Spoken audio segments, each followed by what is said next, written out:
It's time for the 1430 Connection on 1430 WNAV and 99.9 FM, spotlighting news, newsmakers, and important community issues. Now, with this week's edition of the 1430 Connection, here is WNAV news anchor Donna Cole. Welcome to the 1430 Connection. I'm Donna Cole. In the studio with me today is Captain Aaron Edwards. He's with the Annapolis Fire Department. You're in the EMS world. That's correct. Which means what? Emergency medical services. We deliver the medic units and ALS and BLS care to the citizens of Annapolis and surrounding.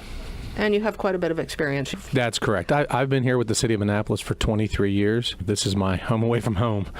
What's been the biggest problem in your career in the EMS world? Well, since getting into the EMS, I was riding on the paramedic unit for quite a bit of time. Then I went over to the suppression side. And when I was promoted to captain in late 2017, I was placed in the EMS division, in charge of the EMS division. And we have found in that time, there's a lot of issues going on with opioid overdoses and fatalities throughout the country, but right. also here in Annapolis. We're not unique. It's happening everywhere. From the numbers that I could pull up, as of December 6, 2017, going back 2 years ago, you had 117 total overdoses through December 6, 2017. 106 were non-fatal and 11 were fatal. As of December 20th, 2018, it was 125 total overdoses, 116 were non-fatal, 9 were fatal. And as of February 6th of this year, which is a little over 1 month into the year, 7 overdoses, 1 fatal. Does that sound about right? That sounds about right. Some of my numbers are slightly different. That's mostly the opioid overdoses is what you're discussing. Right. People overdose from other things as well. But the fatality, there was 1 fatality at the end of January from an opioid. The numbers are hard to get for us as journalists, but they're also hard to get for you. Why is that? In our reporting system, is an area that says, was a suspected opioid overdose. However, sometimes we'll respond to a call and the person will be non-viable, dead on arrival. Okay. And we don't investigate further. The police will do the investigation into that. And so we don't necessarily see everything that the medical examiner a month or 2 months later comes back with. So we don't our numbers are a little bit off, as well as we have to parse out the stuff for the citizens of Annapolis because we also respond into the county and we'll go on overdose calls and things like that in the county. And so we have to parse out what is actually Annapolis and what is Anne Is that a problem County. for you? Is there a break in the system there that should be fixed? No, it's not a problem. I think we just need to make sure that we are capturing all the data we can. It doesn't matter if you're across the line or not. Right. It's still an opioid overdose. And it's still a death. One of our neighbors. Or one, yeah, and if somebody goes outside the city, goes shopping and has an overdose or comes across an overdose, they could live in the city, but they're outside. Right. And in Annapolis, there is one side of the street that is Annapolis, and the other side of the street is Anne Arundel County. Correct. Actually, at Forest Drive is one of a high-use areas that you've seen over the years, yes? Yeah, there's a corridor going down there where we've seen different opioid overdoses or different overdoses, and it's not necessarily in any one neighborhood. It's at, in businesses and parking lots and things of that nature. And our goal is really to make sure no one dies from an opioid overdose, and we can get them into some treatment and help. And let's talk about that when we come back. We're going to take a short break. We'll be right back with Captain Edwards talking about the opioid crisis right here in Annapolis. This is Donna Cole on the 1430 Connection. We will be right back.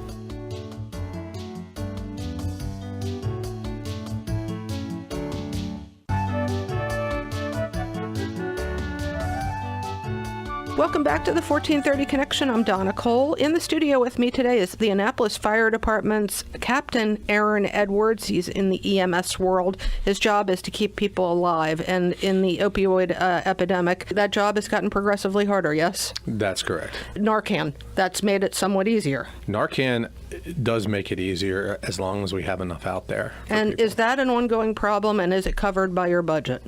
It's actually the state gives the health department Narcan, and we are allowed to go out get some Narcan from the health department, and we will train citizens in the city of Annapolis to administer Narcan, and we'll dispense it and give them some. Okay, so there's no issue with not having enough of it?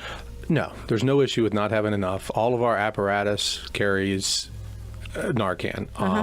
Our medic units carry about 20 doses. Our engine companies carry about 8 doses, and all of our administrative vehicles carry at least 2 doses or 4 milligrams. Have you ever had to give it to an animal? No, but we do have a kit together, and we just had our fire investigation. Our FIB guys, our investigators, they have dogs, and so they just went through the training on how to administer to animals because they use their nose to do all of their work. So and that's why I asked. Yeah, specifically dogs. Exactly right. Yes. On April 20th, 2017, according to Anne Arundel County, a new pilot program called Safe Stations was implemented in response to the growing opioid epidemic, and the governor's declared state of emergency. Safe Stations allows persons with substance use disorders who are looking for treatment to walk into a police or fire station and request assistance. Once at the station, the individual will be given a medical assessment by emergency medical services EMS personnel like yourself. If they do not need immediate medical attention, a crisis response team is contacted to provide further access to SUD treatment and follow-up care. If the individual does require immediate medical attention, they are transported to the emergency department by EMS and an MCT. Mobile Crisis Team will meet the individual in the ED. And because I like to give credit where credit is due, this was born from a police chief in Gloucester, Massachusetts by the name of Leonard Campanello, who said he wasn't going to arrest drug users who came in for help. Every fire and police station in Anne Arundel County, including the city of Annapolis, you can walk in for help, say, I need help, and you will get help, yes? Yes. You walk in a safe station, and we'll take you in, get you into a warm environment, sit you down, ask you a very, very few questions, and contact the mobile crisis team, who will then come out to the firehouse, and they'll be there within about an hour, depending on how busy they are, because I think they had at one point 11 going on at one time in the middle of the summer last year. Wow. But they'll come out, do an interview, and start looking to get you into some treatment. If they can't get you right into treatment, they have safe beds that you can go into. It's like a safe station, but it's a bed that you can sleep in, warm roof over your head, people there that know how to help you get through the times that you're having. And this is all about helping people. One of the big things is making sure this is not a character flaw in these individuals. This is a brain issue. This is a disease. And once we start treating it as though it's a disease, then we can actually get help for these people and don't have the stigma attached to them. There's a lot of things, a lot of reasons, but at some point when they're hooked on it, you can't get off of it. It's not just I just won't do it anymore. It's not about willpower. It's about I need to have it to feel normal. This can happen to anybody. There is no poster child for this illness. Exactly. It can happen to anybody. One of the big things that I've seen in literature is you get a lot of people that had sports injuries when they were young, and normal life up till that point, they have a sports injury, they get an opioid. The opioid's the only thing that makes them feel whole. Then they no longer are allowed to get the opioid, so then they have to move to the street heroin, and then the fentanyl has being put in heroin now and being mixed with other things is really what's killing people because it's so much more potent. But yeah, the safe stations has been, we had 170 in 2018 in our 3.5 stations that we have, and it was 170 people came in for those. People came in for it. And what we found also in some of the meetings and whatnot is that we still haven't reached everyone in Annapolis. They don't all know about safe stations yet. So hopefully this is going to get out there and everyone will learn about safe stations. And where are those 3.5 stations? The 3.5 stations, we have one down Arundel on the Bay. That's the half station. We share that with Anne Arundel County. Okay. That's at Arundel on the Bay and Bay Ridge. We have the Eastport Volunteer Firehouse. That's on Bay Ridge Avenue, right in Eastport. The Forest Drive Fire Station across from the Safeway on Forest Drive. That's Station 35. And the Taylor Avenue Fire Station, which is right next to Grawls and the State Police Barracks near the Navy Stadium. 24/7, these stations are open. Also, can they go to the Annapolis Police They can also Department? go to 199 Taylor Avenue. I Okay. apologize. We haven't had too many people go to the Annapolis Police Department, it's like that across the entire county. It seems like most people are going to the firehouses, which is different than Massachusetts, where this actually came from, where most people went to the police station. So it's just kind of odd that it's happening. Yeah. And people have to understand, when they come to the firehouse or a police station, they're not in trouble. Okay, if they have anything on them, it gets, they just get it taken. Like, the police will come if there's a drug that they have. No on them. arrest. No arrest. Again, our police chief and fire chief got together, and they are all about helping the citizens of Annapolis and surrounding. Right. And other resources, if you can't immediately get to, or you want to read more about it, denialisdeadly.org/treatment-recovery. There's a bunch of information on there to help, where the crisis warm line is 410-768-5522. Help is available 24/7. Those are Anne Arundel County resources, but you share them here in Annapolis. Absolutely. Okay. Again, any fire or police station in Anne Arundel County, including our great Annapolis Fire Department and Annapolis Police Department, will help you, and it is about help. We will be right back on the 1430 Connection.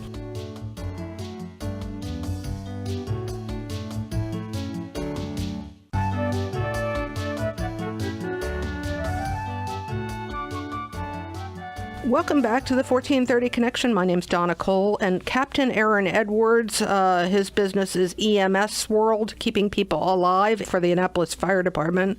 We're talking about the opioid epidemic. Fentanyl, let's touch base. You kind of did already. Fentanyl is a extremely potent drug. You don't know when it's going to be mixed into whatever it is. I've heard it being cut into weed now, too. Yeah.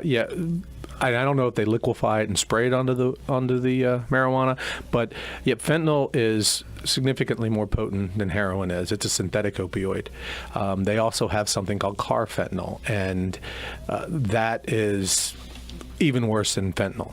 So the problem is it can be mixed with anything. It gets cut into cocaine. It gets cut into all sorts of different drugs and things. And is the reason for that just to kill people? Why is this happening? Well, I'm not exactly sure why it's happening. I know it's very inexpensive. It's very inexpensive, and it's something that can be made. So easily. it's adding weight to it. Yeah. So if I buy a brick of cocaine and I split it, and I don't know all the ins and outs of drugs, nor do I. But yes, it is very inexpensive, and it gives people a different high. When you're looking at a pie chart for fatal overdoses for fiscal year 2018 here in Anne Arundel County, fentanyl takes up over 75% of that pie chart, I believe, fentanyl-related deaths. And I don't know about carfentanil. It's probably included in the fentanyl? I think it would be included. And again, you can't tell it's in there. Back to that poster child, it can happen to anybody, and it has happened to anybody getting hooked on the opioids, whether it's an athlete that was given a drug to minimize pain, or if it's a street user, it's happening to everybody. But here in Annapolis, we seem to have a drug issue with older African-American men. Well, what we're finding is, if you look at the fatal overdoses in the county are Caucasian males between 25 and 35. For us in the city, 45 and over African-American males. And so we're having issues in a different area, and we're not exactly sure why, but we need to reach out to them, tell them that there's help, have information for everybody. I mean, we're trying to spread this around and make sure everyone knows about safe stations, make sure everyone knows about Narcan training and things of that nature. But the city of Annapolis is a little different. We're different than the rest of the county, and so we're trying to, aim our strategies towards education. When the safe stations first opened, I heard some of the complaints and fears from the community was that now you're bringing people into the stations and jeopardizing the first responders. Has that happened? No, I haven't heard of any incident where anything like that happened. When they come into a safe station, depending on the station is where, depending on where they sit, but it's next to a telephone.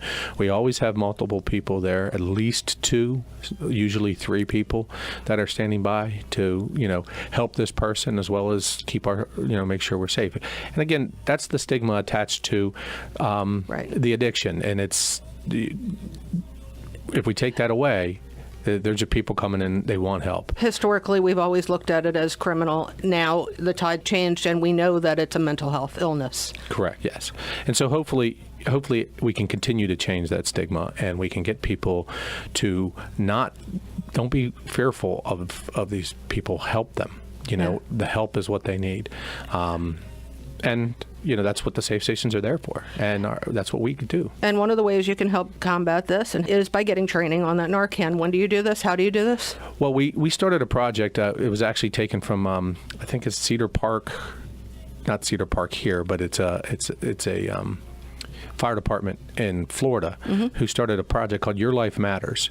And this gentleman, Michael Dunn, was able to put together a program that reached out and would basically helped individuals that were having addiction problems. They had significant addiction.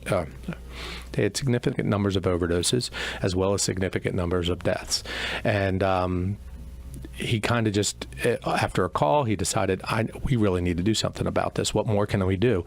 So he started this project. And basically, he is changing the stigma, and he's getting these people the help that they need down there. So what we did is we took his idea of Your Life Matters, and to help change the stigma, we go out and we will train any community organization or any community meeting. We'll train them in Narcan use, how to use it, how to recognize an overdose, giving Narcan, and hands-only CPR, as well as give them some information about safe stations and giving them the drug deactivation kits, which the City of Annapolis has, that we got from the health department as well, that help individuals dispose of medications so that safely disposed of medications. And how long does the training take? We'd like to have about 2 hours. We can get it relatively quickly, probably 45 minutes to an hour. But we also want to educate in anything that they want to know about as far as EMS. But we can usually get it done within an hour, and then there's a little. So at the most, 2 hours of your time could save however many lives that you could save. That's amazing in your own community. And we actually just got okayed from the health department. We got the training from the health department, so now we can dispense some Narcan to some of the organizations throughout the City of Annapolis. So any community organization, any employer, if you have a business, if you're hearing this, where do people contact? It'll be up on the website. I guess you'll have it up on your website. We'll have a website as well soon. We don't have it yet. But you can contact email at ylm@annapolis.gov, and that comes right to me, and we'll get back to you. The meetings or groups do not have to be huge. We don't need 20, 30, 40 people. If I can get 10, we're good. But we'll come out for as few as possible, as few as you need. It's so cool that you're doing this. Again, it's ylm@annapolis.gov. Captain Edwards, thank you very much for joining me today. Well, thank you. This is Donna Cole on the 1430 Connection. We will see you next week.